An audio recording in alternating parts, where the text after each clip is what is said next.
سیندک بلوچی کا لفظ ہے جس کے معنی کالے پتھروں کا ڈھیر ہے۔ صوبائی دارالحکومت کوئٹہ سے 660 کلومیٹر کے فاصلے پر ضلع چاغی میں واقع سیندک سالانہ $74 ملین تک منافع کمانے والا معدنیات کا خزانہ ہے، جس کی طرف جانے والا ہر راستہ خستہ حال، گھر کچے، پورا علاقہ پسماندگی کی جیتی جاگتی تصویر نظر آتا ہے۔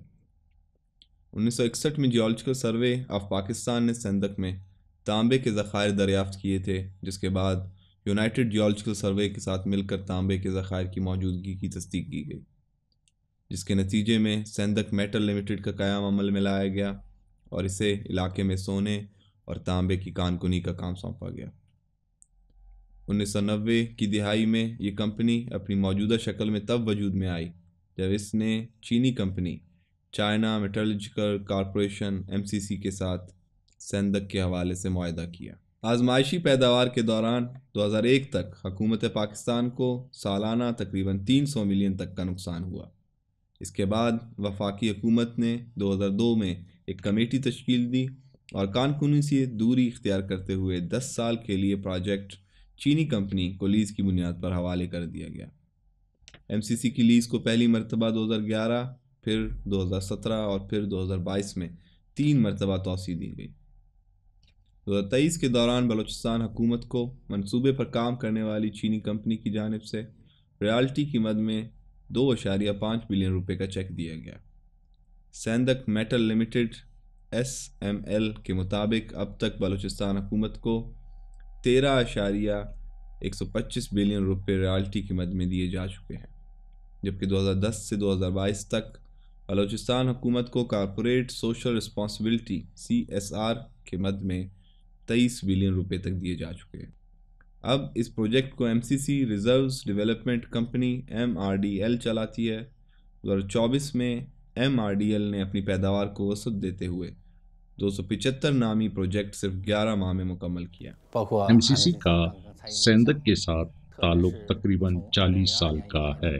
1987 کے دوران اس منصوبے کو شروع کرنے کے لیے MCC کو شامل کیا گیا تھا۔ 2002 سے MCC سیندک کو لیز بنیاد پر چلا رہا ہے۔ اس منصوبے کو چلاتے ہوئے MCC کو 20 سال ہو گئے ہیں۔ اس منصوبے نے علاقے کی سماجی و معاشی ترقی میں اہم کردار ادا کیا۔ خاص طور پر آس پاس کے 6 قلعوں میں ہم نے مفت پانی اور بجلی فراہم کی ہے۔ MCC کی اپنی سرمایہ کاری کو پاکستان میں مزید بڑھانے کے لیے منصوبے میں عالیہ وسعت بہت اہم قدم ہے۔ تو چائنا کے ساتھ جا کے جو معاہدہ ہوا 1995 میں، اور اس پہ جو دونوں پاکستان کمپنی اور سیندک اور اس کے درمیان جو معاہدہ ہوا، اس میں تو یہی بات تھی کہ چائنا 350 ملین جو ہے اس پروجیکٹ پہ خرچ کرے گا، اور اس سے بہت علاقے میں بہتری آئے گی۔ اور جو ایگریمنٹ ہے وہ انتہائی قابل افسوس ہے، کیونکہ اس ایگریمنٹ میں 50% MCC کو دیا جاتا ہے، چائنیز کمپنی کو، اور اس میں 48% فیڈرل گورنمنٹ پاکستان کی لے جاتی ہے اور 2% جا کے بلوچستان کو دیا جاتا ہے۔ تو یہاں سے جو بلوچستان کے حوالے سے جو پوزیشن ہے وہ واضح ہو جاتی ہے کہ بلوچستان کو وہ کہاں رکھنا چاہتے ہیں۔ تو اس کے بعد جب جا کے وہ دوسرا معاہدہ کرتے ہیں، اس کو جو ایکسٹینشن ہوتی ہے، اس میں جا کے دوبارہ جو بلوچستان کا پرسنٹ بنتا ہے وہ 5 بنتا ہے، 5% یا 6.5 to 6.5۔ لیکن ہم دیکھتے ہیں کہ اس میں بھی بلوچستان نظر انداز ہے، حالانکہ بلوچستان کے ساتھ ایک پولیٹیکل معاہدہ ہوا تھا جس کو آغاز حقوق بلوچستان کہتے ہیں۔ آغاز حقوق بلوچستان میں یہ واضح تھا کہ جو شیئرز ہیں سیندک کے جو فیڈرل گورنمنٹ کو جا رہے ہیں وہ ٹوٹلی ٹرانسفر ہوں گے بلوچستان کو۔ اس کی اپروول بھی ہوئی ہے، اس کو جو ہے سپورٹ بھی ہے، لیکن اس کے باوجود تاحال اس پہ عمل درآمد نہیں ہے۔ ہم سمجھتے ہیں کہ یہ بیسیکلی ہے ہی بلوچستان کا، تو اس کو بلوچستان کو ملنا چاہیے، جو 50% ہے وہ بلوچستان کو ملنا چاہیے۔ میرا تعلق دالبندی ضلع چاغی بلوچستان سے ہے، تو میں 1991 سے سائندک پروجیکٹ میں کام کر رہا ہوں۔ تو ہمارا جو مین سائندک پروجیکٹ کے جو 3 پروڈکشن یونٹ ہیں، مائننگ، کنسنٹریٹر، سمیلٹر۔ مائننگ سے ہم لوگ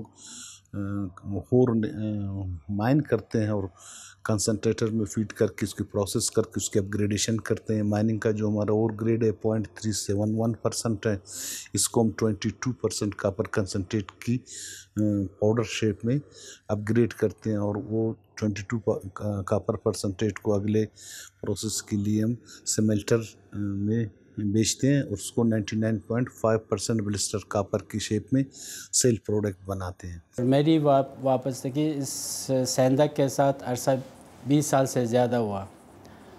تو 2002 میں نے as a mechanical engineer concentrator department میں نے جوائن کی۔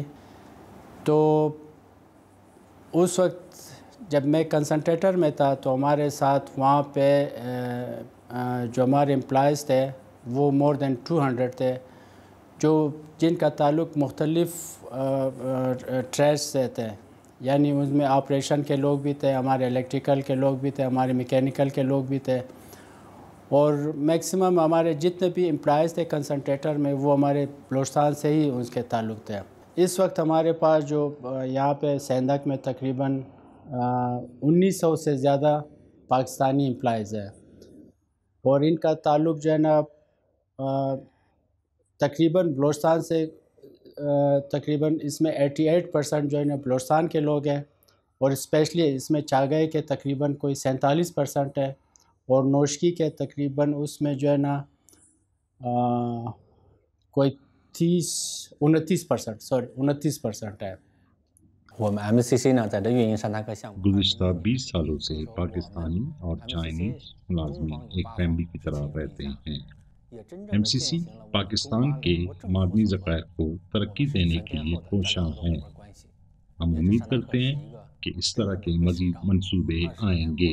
ایم سی سی اور ایم آر ڈی ایل نے حکومت پاکستان اور حکومت بلوچستان کو گوادر میں ایک صنعتی اور میٹل پارک بنانے کی تجویز دی ہے، جس میں نہ صرف پروسیسنگ اور اسمیلٹنگ بلکہ ایک ریفائنری بنانے کی بھی تجویز ہے، جس سے پاکستانی مارکیٹ میں کاپر اور دوسرے معدنی اشیاء پاکستان کے بنیادی انفراسٹرکچرل ضرورتوں کے لیے دستیاب ہوں گے۔ پاکستان کے پاس نہ صرف تانبے سے بنی اشیاء دستیاب ہوگی بلکہ وہ اس کو دوسرے ممالک میں بھی درآمد کر سکے گا۔ ہم یہ بھی تجویز دیتے ہیں کہ اس صنعتی اور میٹل پارک میں فنی مراکز بھی قائم کیے جائیں۔ ان اقدامات سے دونوں ممالک میں مزید تعاون کی گنجائش پیدا ہوگی، اور یہ پاکستان اور چین کی دوستی جو پہاڑوں سے اونچی، شہد سے میٹھی اور سمندر سے گہری ہے، اس کو مزید مضبوط کرے گی۔ بلوچستان کی سیاسی جماعتیں صوبے میں پائے جانے والے احساس محرومی کی وجہ اس طرح کے منصوبوں کو ٹھہراتے ہوئے یہ موقف اختیار کرتے ہیں کہ ایسے منصوبوں میں عام عوام کی بجائے طاقتور حلقوں کو فائدہ پہنچتا ہے۔ دوسری جانب آغاز حقوق بلوچستان جیسے وفاقی اقدام بھی بلوچستان کے حقوق کے تحفظ سے متعلق یقین دہانی تک محدود رہے۔ اب تک عملاً حکومت بلوچستان کو ریالٹی کی مد میں وفاق کے 53% میں سے 6.5% تک ریالٹی دی جاتی ہے۔ ایک میڈیا رپورٹ کے مطابق نیب بلوچستان کے ایک آفیسر کا ماننا ہے کہ سائندک منصوبے میں رازق سنجرانی سمیت 3 تقرریوں سے قومی خزانے کو 17 ملین روپے کا نقصان پہنچا۔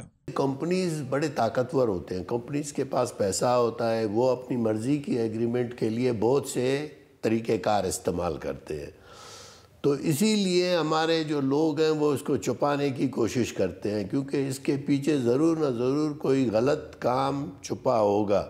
نہیں، اگر دنیا میں تو ایگریمنٹ جو ہوتی ہے وہ پبلش ہوتی ہے۔ سوشل سیکٹر میں جس طرح آپ لوگوں کو پتہ ہے، ہمارے سائندک کے سراؤنڈنگ میں 6-7 کلیاں ہیں، ہم ان کو فری آف کاسٹ بجلی بھی دے رہے ہیں، بغیر کسی بل کے، بغیر کسی میٹر کے۔ اور ہمارے پاس جو اسکول ہے، ہائی اسکول ہے، میٹرک تک English medium school, free of cost ہم سراؤنڈنگ کلی کے بچوں کو پڑھاتے ہیں۔ اور